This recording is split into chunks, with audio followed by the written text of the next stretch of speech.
Good morning प्यारे साथियों, आपका स्वागत है लाइव ऑनलाइन क्लासेस में। प्यारे साथियों, हमारे चैनल पे क्लास 7 से 12 तक सभी विषयों का संपूर्ण तैयारी करवाया जाता है। प्यारे साथियों, जो भी है हमारे इस चैनल को सब्सक्राइब, बेल आइकन बटन और लाइक जरूर करें। प्यारे साथियों, कमेंट के माध्यम से आप बता भी सकते हैं आपको वीडियो कैसा लग रहा है। मेरे शेयर से वीडियो दहाड़ दो सारे व्हाट्सएप ग्रुप में, फैला दो सारे व्हाट्सएप ग्रुप में लिंक को, ताकि आपको सभी दोस्तों के पास ये लिंक पहुंचे और निःशुल्क में, फ्री में सभी क्लास का संपूर्ण तैयारी कर पाए। प्यारे साथियों, यही विनती है आपको, यही निवेदन आपसे करते हैं, यही आपसे आग्रह करते हैं, लिंक को सभी व्हाट्सएप ग्रुप में अपने दोस्तों के पास फैला दें, ताकि निःशुल्क में, फ्री में पढ़ाई कर सके और 2022 की तैयारी संपूर्ण ढंग से कर सकें। प्यारे साथियों, चलिए हम समय को बिना गंवाते हुए आपका हम सब्जेक्ट स्टार्ट करते हैं।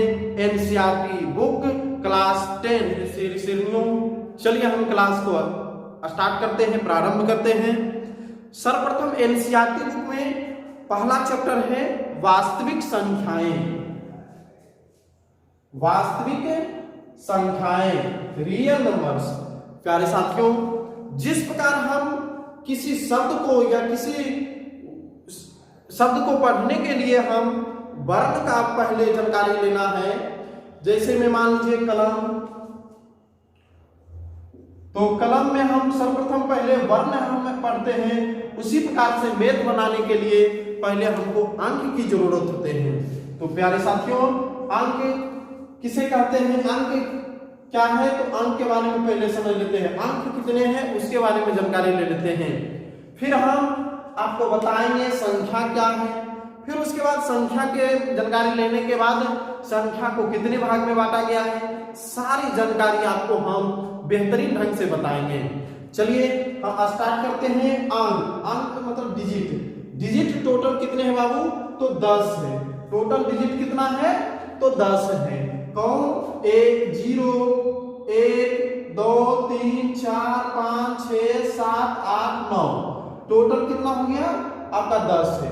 अगर हम पूछे आपसे अंक कितने हैं तो बोलिएगा 10। डिजिट कितने हैं तो 10। अब उसी से आप जिस प्रकार से अभी मैंने बताए थे कि को और मान लीजिए लो और मान लीजिए वो, अगर ये वर्ण भी है, ये भी वर्ण है और ये भी वर्ण है, तीनों को हम मिला देते हैं तो बन जाता है क्या चीज, कलम। एक बन जाता है क्या चीज, शब्द बन जाता है। क्या चीज बनता है, शब्द बन जाता है। उसी प्रकार से जब हम अंकों को मिला देते हैं, अंकों को मिला देते हैं तो बनता है प्यारे साथियों संख्याएं बनता है। क्या बनता है, संख्याएं। तो संख्याएं किसे कहते हैं, एक से अधिक अंकों के मेल से बने शब्द को या बने वर्ड को, बने अंक को हम क्या कहेंगे, संख्याएं कहेंगे। प्यारे साथियों, तो संख्याएं अगर पूछे तो कितने हैं, तो इसको प्यारे साथियों बोलना है आपको अनंत, अपरिभाषित, जिसका अंत नहीं हो। लेकिन हम अंक पूछे आपसे तो आपको बोलना है कितना, 10, केवल 10। और संख्याएं तो अनंत। अब प्यारे साथियों, संख्याएं को दो भाग में बांटा गया है। पहला आपका वास्तविक संख्या, दूसरा आपका काल्पनिक संख्या। प्यारे साथियों, वास्तविक संख्या किसे कहते हैं, आपको क्लास 10 में पहला चैप्टर पढ़ना है आपको, और पीछे भी आपको 9 10 9 में 7 में 8 में पढ़े होंगे वास्तविक संख्या के बारे में। प्यारे साथियों, तो इसका परिभाषा हम किस प्रकार से दे सकते हैं या आप बता सकते हैं, परिभाषा आप जानते भी होंगे, हम आपको समझाते हुए चले जाते हैं। तो चलिए प्यारे साथियों, वास्तविक संख्या किसे कहते हैं, वैसी संख्याएं जिसमें परिमेय संख्या और अपरिमेय संख्या का मेल हो उसे हम कहते हैं वास्तविक संख्या। वैसी संख्याएं जिसमें धनात्मक मान हो, ऋणात्मक मान हो, पूर्ण संख्या हो, सभी को परिमेय संख्या और अपरिमेय संख्या के मेल हो तो उसे संख्या को हम क्या कहते हैं, वास्तविक संख्या। या अपनी दूसरी भाषा में बोल सकते हैं परिमेय संख्या और अपरिमेय संख्या के मेल को हम कौन सा संख्या कहते हैं, वास्तविक संख्या। प्यारे साथियों, काल्पनिक संख्या, दूसरा काल्पनिक संख्या किसे कहते हैं, वैसी संख्याएं जो रूट के अंदर में क्या हो, माइनस हो, तो उसे हम कहते हैं काल्पनिक संख्या। काल्पनिक संख्या को आपको पढ़ना है 11 में, अभी आपको क्लास 10 में पढ़ना है वास्तविक संख्या। तो चलिए वास्तविक संख्या के कितने भेद होते हैं हम समझाते हैं। वास्तविक संख्या कितने प्रकार के होते हैं चलिए समझते हैं। वास्तविक संख्या प्यारे साथियों दो प्रकार के होते हैं। सर्वप्रथम परिमेय संख्या और दूसरा होता है अपरिमेय संख्या। तो आपने परिभाषा तो सभी को जानते ही होंगे। परिमेय संख्या किसे कहते हैं?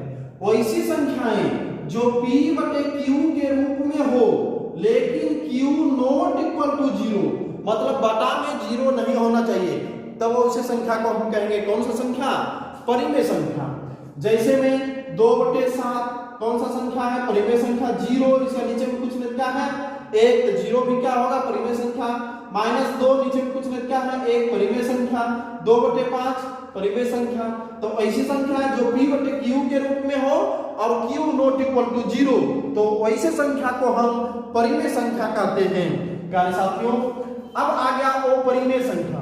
अपरिमेय संख्या किसे कहते हैं? वैसी संख्या है जिसका वर्गमूल पूरा पूरी नहीं निकलता है और p बटे q के रूप में लिखा नहीं जाता है, तो इसे संख्या को हम कहते हैं अपरिमेय संख्या। इसका आप देखते हैं दशमलव प्रसार क्या होता है। परिमेय संख्या का दशमलव प्रसार आपका शांत होता है, शांत या अशांत आवृत्ति होता है, लेकिन अपरिमेय संख्या का दशमलव प्रसार अशांत अनावर्ती होता है। अब समझते हैं शांत और अशांत आवृत्ति और अशांत अनावर्ती किसे कहते हैं। तो मान लिया जाए हम 1 से 1 में भागते हैं 8 से, तो नहीं लग रहा है बाबू, तो क्या देंगे? दशमलव, तो यहाँ पर 0। अब कितना मरते में? 1 मरते में, तो हम 8 लिखे, फिर उतरेगा कितना? 2, फिर दशमलव पर ही गया तो एक 0 उतरेगा, फिर 8 दूनी 16 कट गया, कितना? 4 उतर गया, फिर क्या लिखेंगे? 0, 8 बचे 40, पूर्ण रूप से क्या हो गया? कट गया। जब पूर्ण रूप से कट जाएगा, पूरा पूरी भाग लग जाएगा, तो इसको हम पढ़ेंगे शांत आवर्ती। शांत आवर्ती। प्यारे साथियों 7 से हम भाग दिए किसमें? 1 में, तो ये इस रूप से आया है 0.1 4 2 8 5 7, फिर 1 4 2, मतलब रिपीट करने लगा। जब रिपीट करने लगता है तो वैसे हम संख्या को कहते हैं इसको अशांत आवर्ती कहते हैं। जब रिपीट करने लगे तो क्या कहेंगे? अशांत आवृत्ति कहेंगे। अशांत अनावृत्ति किसे कहेंगे? कैसे कहेंगे? कैसे पहचानेंगे या फिर किसे कहेंगे? वैसे संख्याएं समझिए प्यारे साथियों, 2 का वर्गमूल 1.41421 इसी प्रकार से क्या है? बढ़ते जा रहा है। यहाँ पर आपने देखे हैं, क्या देखे हैं? फिर रिपीट करने लगा, और यहाँ पर रिपीट जब नहीं करेगा, रिपीट नहीं करेगा, दूसरा अंक आने की संभावना रहेगा, तो ऐसे संख्या को कहना है आपको अशांत अनावर्ती कहना है। क्या करना है? अशांत अनावर्ती। अब देखते हैं परिमेय संख्या कितने प्रकार के होते हैं। मेरी शेरनियों परिमेय संख्या 2 प्रकार के होते हैं। पहला आता है भिन्न संख्या और दूसरा होता है पूर्णांक संख्या। तो भिन्न संख्या किसे कहते हैं? भिन्न संख्या वैसे संख्याएं जो p बटे q के रूप में हो और q नॉट इक्वल टू 0 और 1, मतलब बटा में ना तो होना चाहिए 0 और ना तो होना चाहिए 1, तो ऐसे संख्या को हम कौन सा संख्या कहेंगे? भिन्न संख्या कहेंगे। या भिन्न संख्या के 2 भाग होते हैं, 2 भाग होते हैं, एक होता है अंश और दूसरा होता है हर। तो प्यारे साथियों जैसे में 6/7 4/3 ये कौन सा संख्या है? आपका भिन्न संख्या है, जिसका बटा में ना तो 0 है और ना तो 1 है। पूर्णांक संख्या किसे कहते हैं? वैसी संख्याएं जो p बटे q के रूप में हो लेकिन q बराबर होना चाहिए कितना? 1, मतलब बटा में होना चाहिए आपको कितना? 1, तो वैसे संख्या को हम कहेंगे पूर्णांक संख्या कहेंगे। जैसे में इन्फिनिटी से ले लीजिए -3 -2 -1 0 1 2 3 ... ये सब कौन सा संख्या है? आपका पूर्णांक संख्या है। पूर्णांक संख्या 3 प्रकार के होते हैं। कौन कौन? सर्वप्रथम धनात्मक पूर्णांक, दूसरा शून्य पूर्णांक, तीसरा ऋणात्मक पूर्णांक। तो पूर्णांक संख्या 3 प्रकार के होते हैं, 3 भाग में बांटा गया है। प्रथम बांटा गया है धनात्मक पूर्णांक, दूसरा बांटा गया है शून्य पूर्णांक और तीसरा बांटा गया है ऋणात्मक पूर्णांक। धनात्मक पूर्णांक जैसे में आप समझ सकते हैं गिनती की संख्या हो गया 1 2 3 4 5 6, इसी को दूसरा नाम भी है एक कहा जाता है प्राकृत संख्या। शून्य पूर्णांक में सिर्फ आता है 0 और ऋणात्मक पूर्णांक में आता है जो माइनस लगा हो, ऋणात्मक मान हो, उसे हमें ऋणात्मक पूर्णांक कहते हैं। जैसे में -1 -2 -3 -4 -5 अनंत तक इन्फिनिटी। प्यारे साथियों, जब हम शून्य पूर्णांक और धनात्मक पूर्णांक या प्राकृत संख्या को मिला देते हैं तो बन जाता है आपका पूर्ण संख्या। प्यारे साथियों, हमने अभी जस्ट बताए हैं, क्या चीज बताए हैं? जब पूर्ण संख्या और धनात्मक पूर्णांक को मेल कर देते हैं, मिला देते हैं आपस में, तो बन जाता है कौन सा संख्या? पूर्ण संख्या। जैसे में 0 1 2 3 4 5 अनंत तक इन्फिनिटी तक कुछ और संख्या है, उसके बारे में भी हम समझ लेते हैं। उसके बाद हम चैप्टर स्टार्ट करेंगे। चलिए, सभी जितने भी वीडियो देख रहे हैं प्यारे साथियों, लाइक जरूर करें, कमेंट के माध्यम से भी बताएं कि कैसा आपको अनुभव हो रहा है, कैसा बेहतरीन ढंग से पढ़ा रहे हैं या नहीं पढ़ा रहे हैं, कमेंट के माध्यम से भी बताइए। जैसे में अब बताते हैं कुछ और संख्या है, सम संख्या, विषम संख्या, भाज्य संख्या, अभाज्य संख्या, वे सभी आपको हम कुछ माध्यम से आपको हम एक बार और समझा देते हैं। सम संख्या किसे कहते हैं? वैसी संख्याएं जिसमें 2 से पूरी भाग लग जाए तो वैसी संख्या को हम क्या कहते हैं? सम संख्या कहते हैं। तो सम संख्या वैसी संख्याएं जो 2 से पूर्ण रूप से विभाजित हो जाए तो वैसे संख्या को हम कहते हैं सम संख्या कहते हैं। तो सम संख्या 0 प्लस माइनस, प्लस में भी होता है और माइनस में भी होता है, दोनों में। +-2 +-4 +-6 +-8 डॉट डॉट, ये कौन सा संख्या है? आपका सम संख्या है। 0 अगर हम सिर्फ पूछे 0 कौन सा संख्या है, विषम संख्या या सम संख्या, ऑप्शन दे दे तो आपको बोलना है कौन सा संख्या? सम संख्या। जैसे भी समझिए आपका 0 1 2 3 4 5, फिर आपका -1 -2 -3 -4, ये सब क्या है? एक हम ले लिए, अंक ले लिए। अब इसमें समझना है हमको, आप पढ़े होंगे कि प्रत्येक एक अंक के बाद सम विषम की प्रक्रिया चलते रहता है। मान लिया जाए अगर ये सम है तभी तो ये क्या है? विषम है, फिर ये विषम है तभी तो ये क्या है? सम है। विषम सम मतलब एक अंक के बाद सम विषम आते जाते रहता है। अगर मान लीजिए 0 सम है तभी तो ये क्या है? विषम है। फिर 2 क्या है? आपका -2 क्या है? सम है। फिर उसके बाद -3 क्या है? विषम है। फिर आपका क्या है? -4 क्या है? सम है। या 0 में भी 2 से भाग कर दीजिए, आपका पूर्ण रूप से भाग पड़ जाएगा, लग जाता है, तो उसे हम क्या कहेंगे? सम संख्या कहेंगे। समझ गए होंगे? अब चलते हैं विषम संख्या। वैसी संख्याएं जो 2 से पूर्ण रूप से विभाजित नहीं होते हैं तो ऐसे संख्या को हम विषम संख्या कहते हैं। विषम संख्या में भी पढ़ना है, माइनस प्लस दोनों होता है। तो विषम संख्या बराबर -1 +-3 +-5 +-7, ये कौन सा संख्या है? विषम संख्या है। अब कुछ और संख्या है, जैसे में अभाज्य संख्या, अभाज्य संख्या का ही दूसरा नाम दे दिया है रूढ़ संख्या। अभाज्य संख्या या फिर रूढ़ संख्या। तो अभाज्य संख्या किसे कहेंगे? वैसी संख्याएं जिसमें 1 से और स्वयं से भाग लगे, वैसी संख्याएं जिसमें 1 से और स्वयं से भाग लग जाए, खुद से भाग लगे, तो वैसे संख्या को हम कहते हैं अभाज्य संख्या या फिर रूढ़ संख्या कहते हैं। जैसे में 2 3 5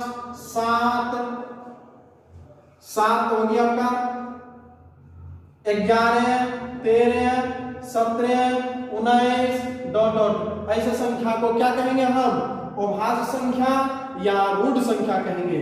जैसे में समझिए 1 से भाग लगेगा और खुद से लगेगा, 1 से भाग लगेगा 3 से लगेगा और कोई संख्या से इसमें भाग लगने वाला नहीं है, तो वैसे संख्या को हम कहेंगे रूढ़ संख्या या फिर भाज्य संख्या।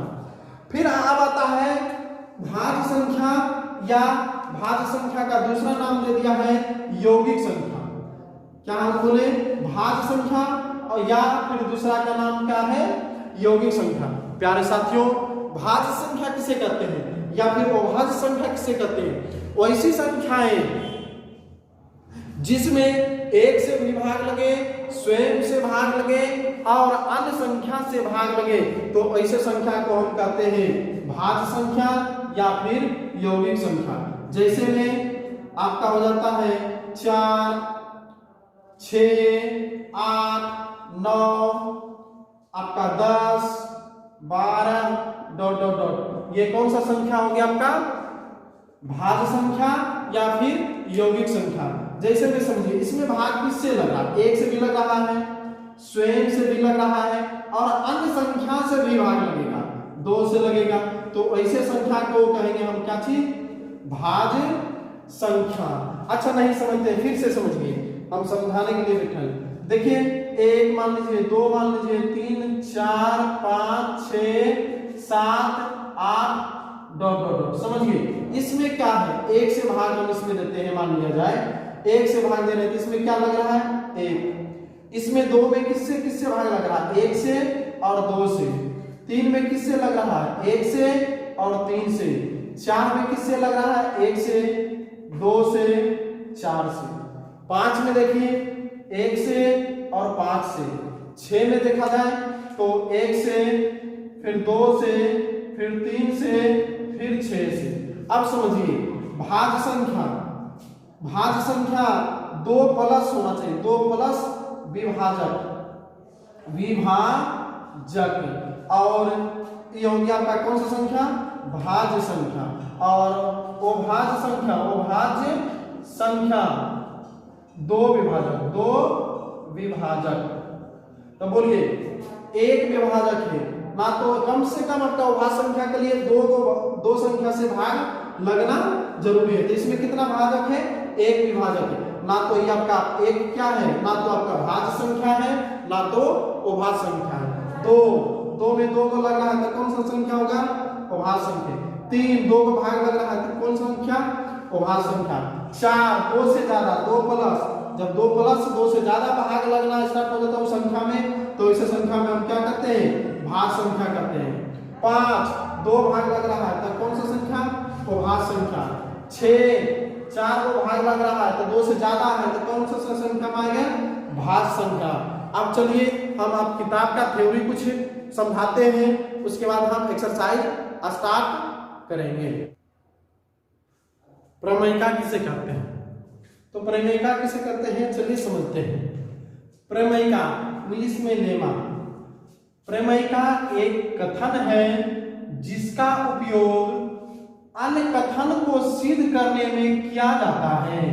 प्रमेयिका मतलब क्या है? तो प्रमेयिका एक कथन है या सिद्ध किया हुआ कथन है, इसके मदद से हम दूसरे कथन को क्या करते हैं? सिद्ध करते हैं। तो प्रमेयिका नहीं समझे, फिर से समझिए। प्रमेयिका, अरे भाई नहीं समझे तो फिर से समझिए। प्रमेयिका एक कथन है, इसका उपयोग अन्य कथनों को सिद्ध करने में किया जाता है, तो उसे हम क्या कहते हैं? लेमा कहते हैं, प्रमेयिका कहते हैं। अब समझते हैं यूक्लिड विभाजन प्रमेयिका किसे कहते हैं। यूक्लिड विभाजन प्रमेयिका किसे कहते हैं? तो यूक्लिड विभाजन प्रमेयिका किसे कहते हैं? ए और बी 2 धनात्मक पूर्णांक दिए रहने पर, जब 2 धनात्मक पूर्णांक दिया हो तब उसको हम क्या कहेंगे?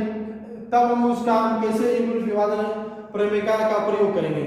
ए और बी 2 धनात्मक पूर्णांक दिए रहने पर ऐसी अद्वितीय ऋणात्मक पूर्णांक, ब्रैकेट में लिख लीजिए पूर्ण संख्या Q और R विद्यमान है, उपस्थित है कि A बराबर BQ प्लस R, जहां 0 से जीरो से बड़ा होगा और बराबर होगा कौन, आर, लेकिन बी से क्या होगा, छोटा होगा। तो ऐसी संख्या को हम कहेंगे क्या चीज, यूक्लिड विभाजन प्रमेय का कहेंगे। नहीं समझे, फिर से समझिए। जैसे तो हम किसी संख्या से भाग देते हैं, मान लीजिए बी से भाग गए ए में, तो हमको भागफल प्राप्त हो गया कितना, क्यू, और शेषफल प्राप्त हो गया आर।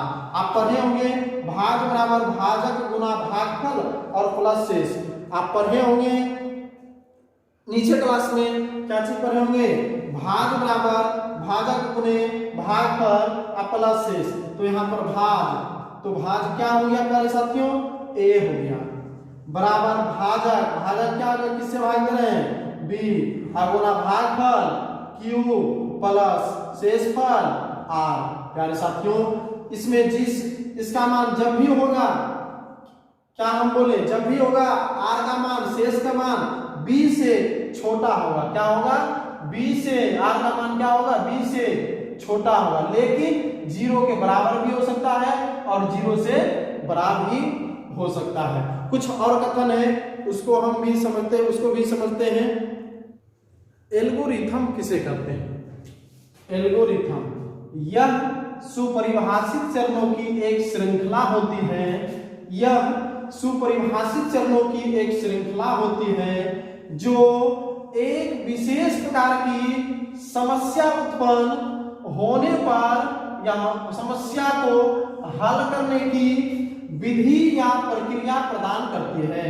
जब कोई समस्या उत्पन्न हो जाता है तो एल्गोरिथम विधि से इसमें क्या करता है, प्रदान, उसको हल करने की, समस्या को दूर करने के लिए एल्गोरिथम का प्रयोग करते हैं। यह सुपरिभाषित चरणों की एक श्रृंखला होती है जो एक विशेष प्रकार की समस्या को हल करने की विधि या प्रक्रिया प्रदान करती है। अब समझते हैं यूक्लिड विभाजन एल्गोरिथम। यूक्लिड विभाजन एल्गोरिथम एग्जाम में आता है, दो संख्या दे देगा और कहेगा यूक्लिड विभाजन एल्गोरिथम के द्वारा एचसीएफ और एलसीएम ज्ञात करें।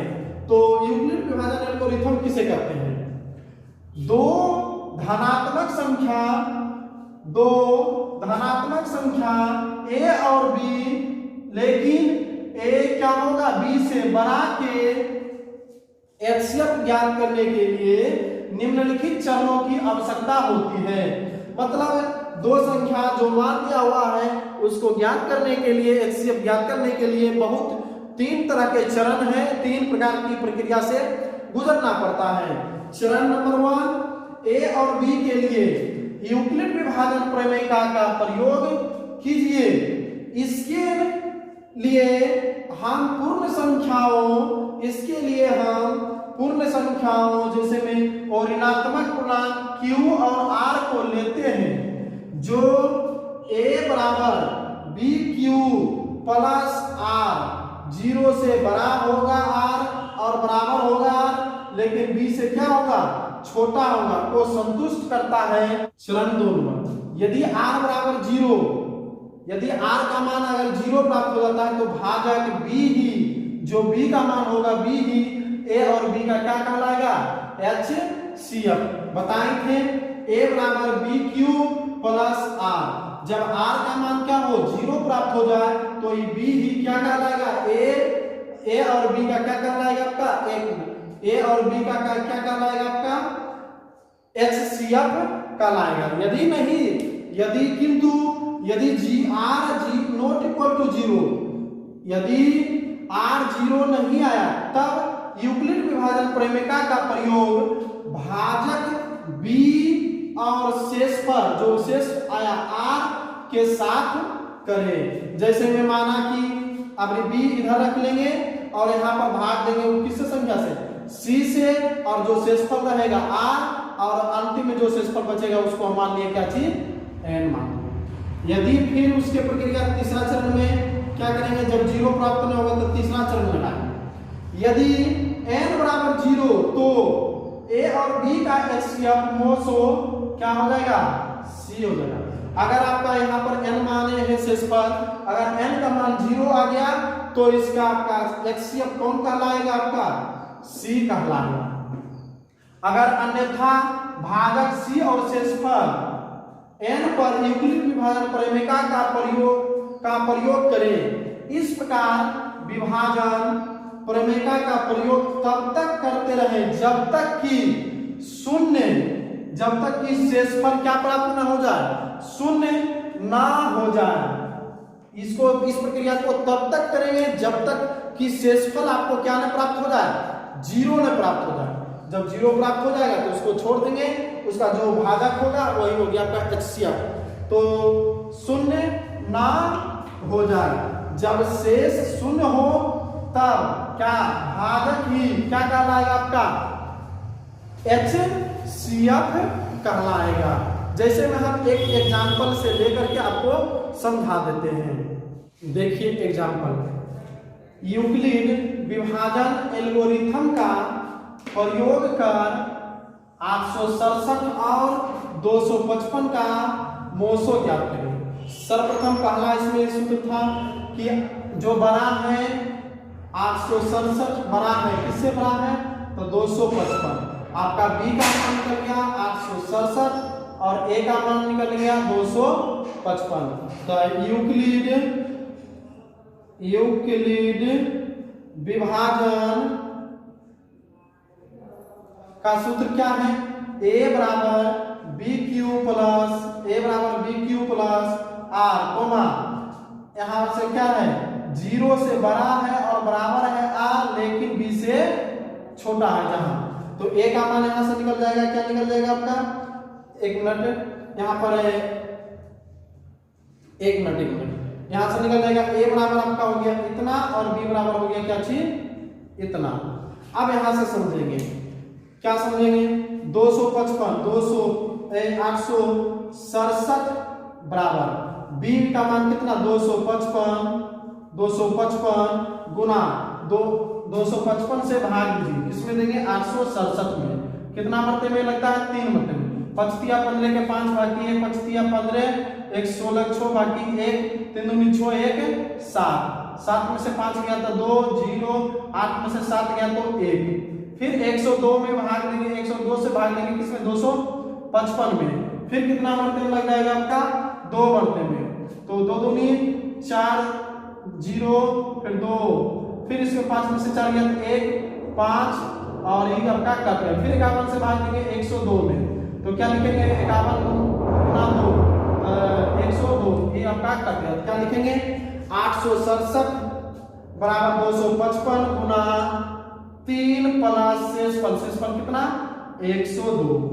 फिर आपका उसी प्रकार से करेंगे जब तक ना आएगा दूसरा स्टेप, अगर 0 ना आया आपका तो फिर दूसरा स्टेप लगाएंगे, ये b को रखेंगे इधर और एक संख्या c से भाग देंगे, तो c से भाग दिए, इससे भाग दिए, किससे दिए 102 से भाग दिए, कितना मरते में 2 मरते में, 2 से भाग दिए 102 में, अब प्लस शेषफल कितना गया 51, अब ये भी नया आया 0, तो फिर उसी प्रक्रिया को करेंगे, 102 से भाग देंगे किसमें, तो 51 गुना कितना गया आपका 2 प्लस 0, अब शेषफल 0 प्राप्त हो गया, तो क्या लिखेंगे HCF बराबर कितना 51।